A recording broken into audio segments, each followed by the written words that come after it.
In most of the world, cycling is seen as a downtown activity. It is seen as a way to commute nearby, and cycling even to the suburbs seems extreme and dangerous. But what if you could cycle to another city, fast, safely and conveniently? This is Houten. It's a town just south of Utrecht in the Netherlands.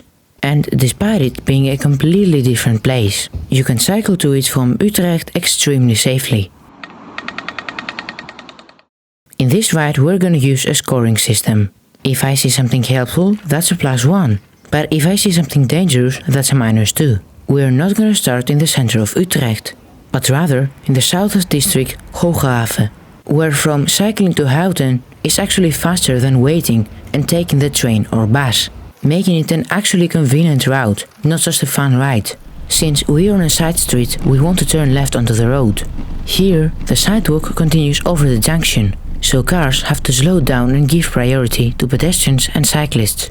See how much this van slows down in order to enter. This is good design. Right now I am in the edge of the former Utrecht ring road, which has two-way cycle paths on both sides of the street. You can see the road at our right has actually really low car traffic, considering it's one of the most important roads in Utrecht. At our left we can see another cycle path merging without any cars allowed, like an intersection but only for bicycles. And this entire road uses those continuous sidewalks. Did you notice that here we are crossing a street? The gemeente Utrecht is trying to avoid traffic lights as much as possible, and instead have safe intersections with cycling priority.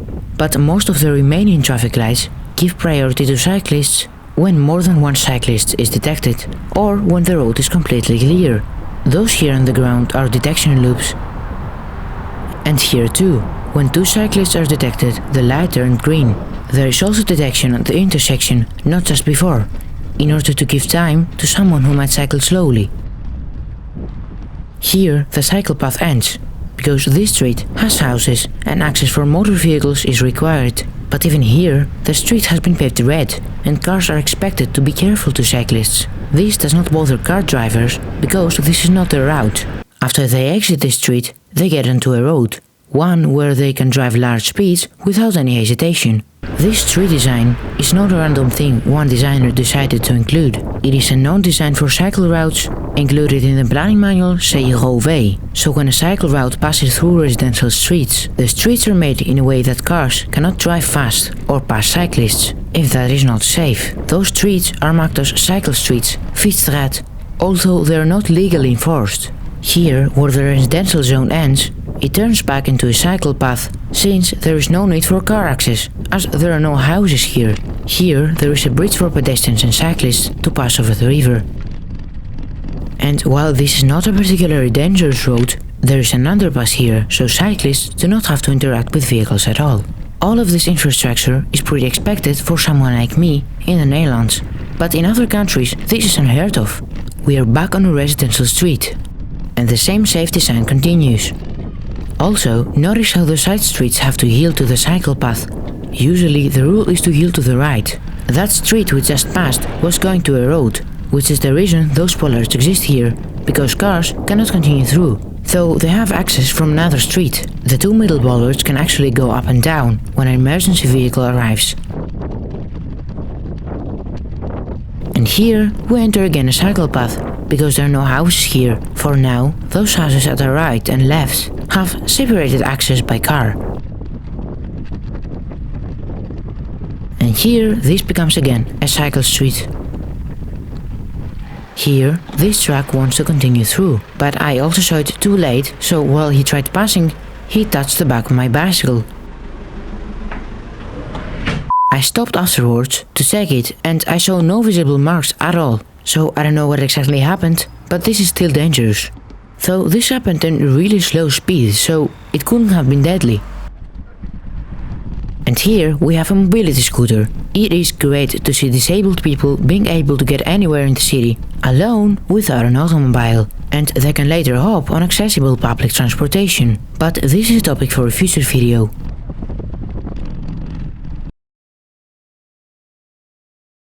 After a while, we enter again a cycle path, and are heading towards the road intersection, where we turn right. Here the road to our left ends, so there is not good reason to give way to that road. Thankfully, there is an island in the middle to wait for upcoming traffic. Here there is a sign telling me to go right, but I didn't see it, so I went straight. Eventually I realized and turned around. Here there's a traffic light, because the street up ahead isn't really wide for two cars to pass. But thankfully, in the Netherlands, cyclists are regulated differently than cars, which means they can legally pass that light. This is a bridge that passes above the highway. It seems comical to add a point here for me, because I am familiar with Dutch urban planning, but I kinda have to, since internationally it is not expected to have great separation, even at such huge roads. We now continue in the cycle street along the railway. And this car was able to pass me at a safe speed, leaving over a meter distance from me. And notice how he turns right. This is because this is the route to Houten only for pedestrians and cyclists. Cars to Houten get from the highway, so anyone here is only going nearby farms or businesses, and only the ones that can only be accessed by this street. This underpass is fine, but I'm not sure whether it will be pleasant to pass under it at night, so I cannot really remove points for something that I do not know. We have exited Utrecht long ago, and we have officially arrived in Houten.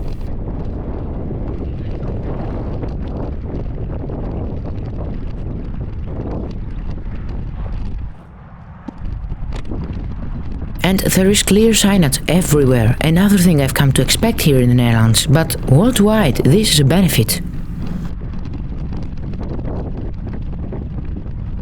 Here is the exit for all drivers into a road. Which is why now this is a cycle path, but I'm just gonna skip off these parts because it is so good it is boring. Now here we get to this junction. For some reason I was confused and was searching for signs to Weesp, not Houten. So I checked on Google Maps to see if I had taken a wrong way. And then I realized I'm just dumb. Here there is bicycle parking and we have officially arrived in Houten. This is an underpass under the Houten ring road. But you can watch more about Houten in my Patreon Plus video, link in the description. That was the ride from Utrecht to Houten. I just cycled between two different cities and yet I did not cross a single dangerous road. I did not fear it for my life, and yet the one thing that did happen to me was really minor. And I can assure you such stuff rarely happen in the Netherlands. Well, at least around Utrecht. This was actually a convenient commute. I did not wait for a bus. It took me only about 20 minutes, and those safe routes are ideal for small distances, because they aren't significantly slower than driving, and they're really cheap to build. I didn't even cycle here in order to do it. I just wanted some footage from Houten and found out this is the fastest option for me. But if you'd like to see what a long distance leisure activity looks like in the Netherlands, then watch this video here where I cycle 40 kilometers from Utrecht to Weesp. If you stayed until now, you must really like my content. So subscribe in order not to miss my future videos. And if you'd like to see even more content, then go to patreon.com/thedailyfreedom.